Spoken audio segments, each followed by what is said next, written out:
Hello CHR, ton chroniqueur. Alors je viens de découvrir le film Iceman avec Donnie Yen. Forcément, il faut que je t'en parle. Mais avant cela, n'oublie pas, si tu n'es pas abonné, pense à le faire. Et surtout, pense à la petite cloche pour les notifs. Let's go!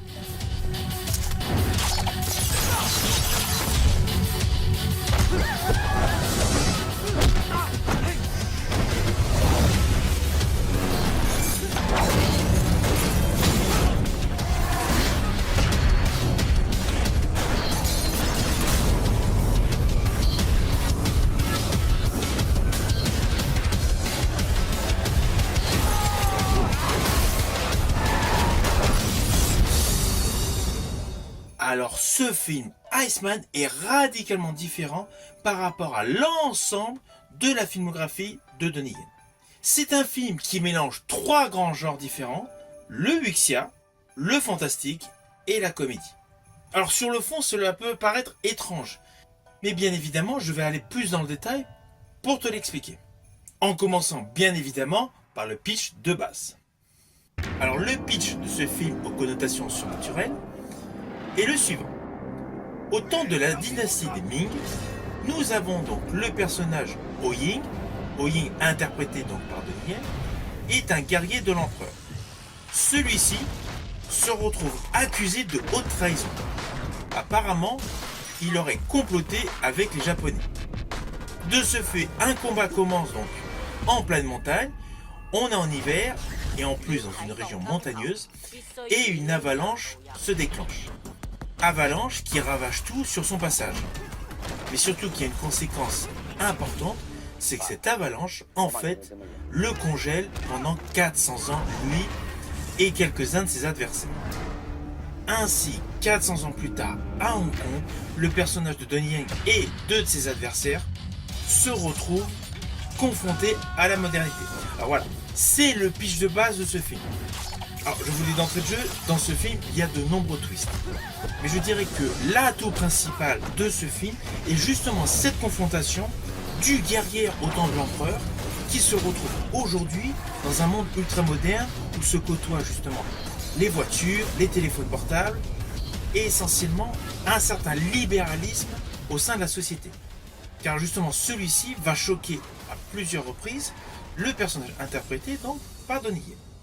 Alors sur le fond, on va pas se mentir, ce n'est pas le plus grand film avec Donnie Yen. Les effets sont là. C'est indéniable, il y a de nombreux effets. Mais il y a un côté donc comédie qui, après c'est mon avis perso, qui gâche un petit peu donc le film. Notamment vers le tout début du film.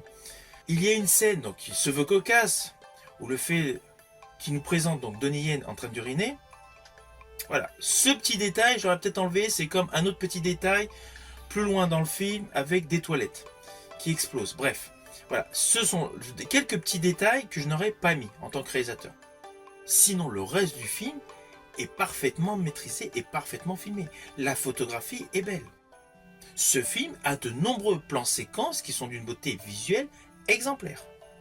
Alors, concernant les effets spéciaux dans ce film, ils sont très bien faits. Les CGI sont parfaitement maîtrisés, sont parfaitement utilisés. Et sont utilisés au bon moment, au moment qui est en totale adéquation avec les lignes de dialogue. Il y a une réelle qualité visuelle. Alors oui, il y a de très beaux effets spéciaux par rapport à la glace voilà, qui se détache, etc. Mais moi, ce qui me concerne, j'ai préféré les effets spéciaux qui font partie intégrante de certaines chorégraphies de combat. Car comme dans tous les films avec Donnie Yen, les chorégraphies de combat sont de folie. Je pense notamment à une chorégraphie de combat au sein d'une boîte de nuit, mais elle est hyper dynamique, elle est virevoltante. Je rajouterais, elle est totalement survitaminée.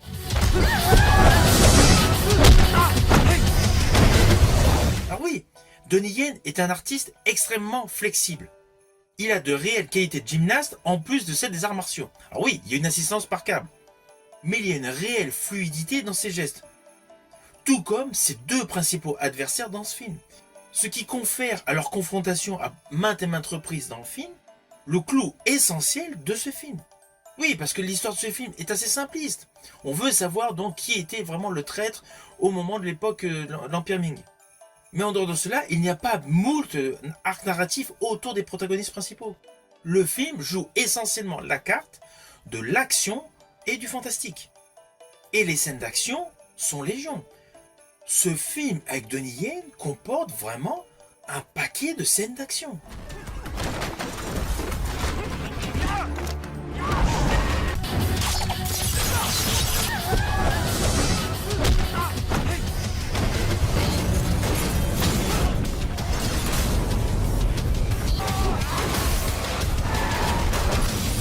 Scènes d'action essentiellement liées au combat.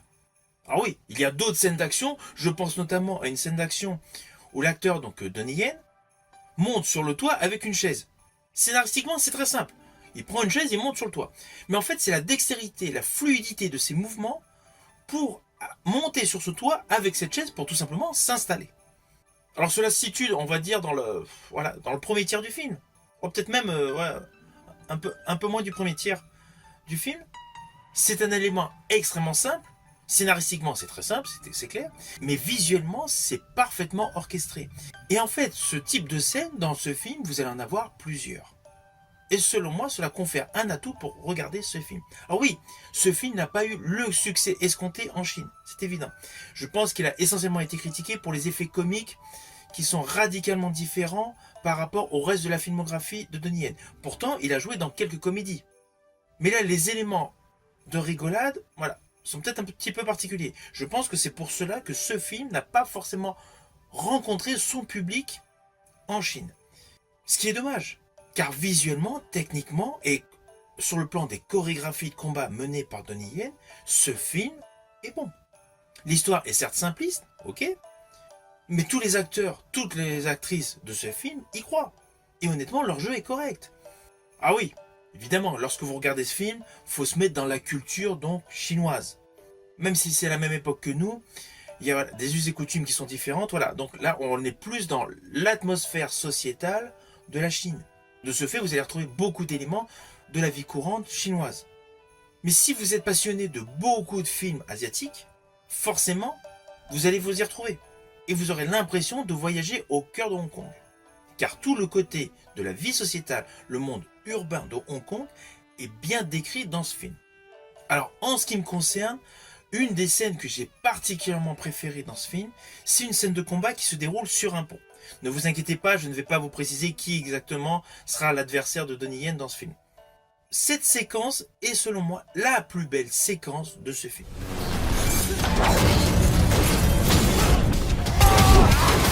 Pourtant, j'ai aimé tous les flashbacks, voilà, faisant le contraste entre l'époque médiévale et le monde moderne.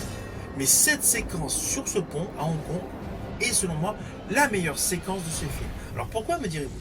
Tout simplement car il y a le côté ultra moderne, avec les véhicules, le monde actuel, et parallèlement donc, le personnage de Donnie Yen, de fil en aiguille, se retrouve sur un cheval, combat donc des assaillants, avec des armes médiévales. Ce mélange de genres, ce mélange de styles confère à ce film une véritable plus-value. Alors oui, les CGI sont là. Je pense avec le jeu de chaîne, etc., c'est évident. Il y a beaucoup de trucage avec les effets spéciaux, il y a un énorme appui avec les câbles. Mais le rendu est top. La totalité de cette scène, de cette séquence donc, selon moi, est extrêmement plaisante. Et principalement par le fait que les adversaires, les assaillants de Donnie Yen ont un niveau de combat, un niveau de chorégraphie équivalent. De ce fait, on a un véritable ballet au sein de ce combat. Et d'ailleurs, cette séquence est assez longue, ce qui la rend encore plus appréciable. Alors je vous ai précisé qu'il y a plusieurs flashbacks dans ce film. Oui, bien évidemment, on a le parallèle de l'époque médiévale donc, et l'époque moderne.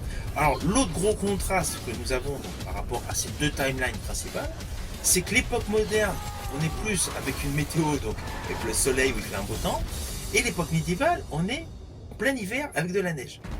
Déjà que les époques sont complètement antagonistes, le cadre météorologique est également antagoniste. De ce fait, cela confère à ces différents plans séquences une réelle opposition. Et je tiens à préciser que, quels que soient les plans séquences en fonction des différentes timelines, elles sont parfaitement maîtrisées, parfaitement réalisées. Alors oui, il y a eu l'utilisation de Steadicam, je pense même de drones pour certains plans séquences, et également des caméras au point. D'ailleurs, il y a une séquence assez amusante entre donc, la mère donc, de la jeune femme qui a le premier rôle dans ce film, avec Donnie Yen donc, dans une maison de retraite.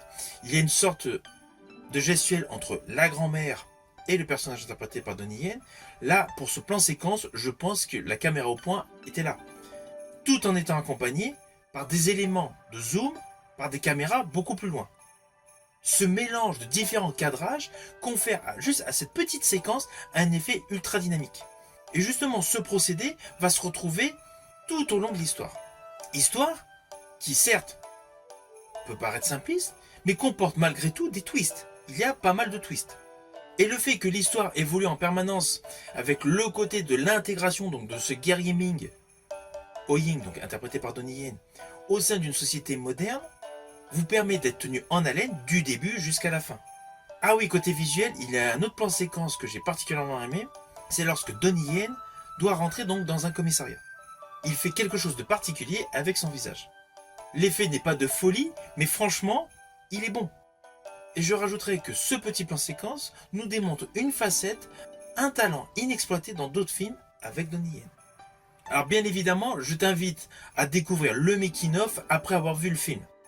C'est une chose que je conseille généralement pour tous les films avec Donnie Yen, car c'est toujours un plaisir de découvrir comment sont réalisées les chorégraphies. La chose la plus impressionnante dans ce making-of, c'est de s'apercevoir donc de toute la logistique, tout le staff technique qu'il peut y avoir autour des protagonistes, et notamment autour de Donnie Yen pour ses sublimes chorégraphies. Bien évidemment, comme dans tous ces films, tu vas t'apercevoir qu'il est extrêmement impliqué, et malgré les effets de trucage, malgré les câbles, malgré les CGI, tu vas t'apercevoir une nouvelle fois que l'acteur Donnie Yen semble totalement être créé en caoutchouc. Il a une fluidité, une dextérité impressionnante. Et une autre chose qui n'est pas des moindres, c'est un homme qui n'a absolument pas peur du vide. Alors les autres acteurs et actrices dans ce making-of, voilà, se donnent aussi, c'est évident. Mais principalement, tu remarqueras que ce film est essentiellement concentré sur les performances athlétiques du spécialiste en arts martiaux, Donnie Yen. Alors ce film, Iceman, tu peux le voir actuellement en VOD, ou par le biais de YouTube, ou tu peux le voir par le biais de DVD, ou comme moi, en support physique Blu-ray.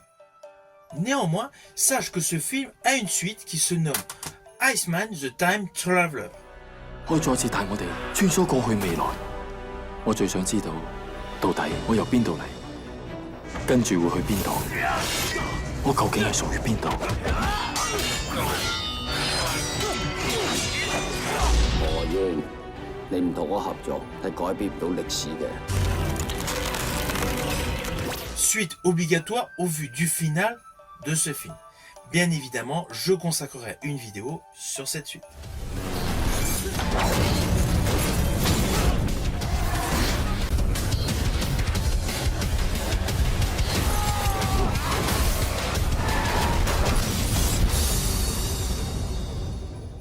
Alors au final, c'est un film que je t'invite à découvrir. Ce n'est pas le meilleur film avec Donnie Yen, mais c'est un très bon divertissement, et en plus un divertissement qui joue la carte du fantastique. Il a un côté que j'apprécie énormément, c'est le contraste époque médiévale et monde moderne. Si tu as aimé ma vidéo, n'oublie pas, petit pouce vers le haut, pense au partage. Quant à moi, je te dis à bientôt pour une prochaine vidéo.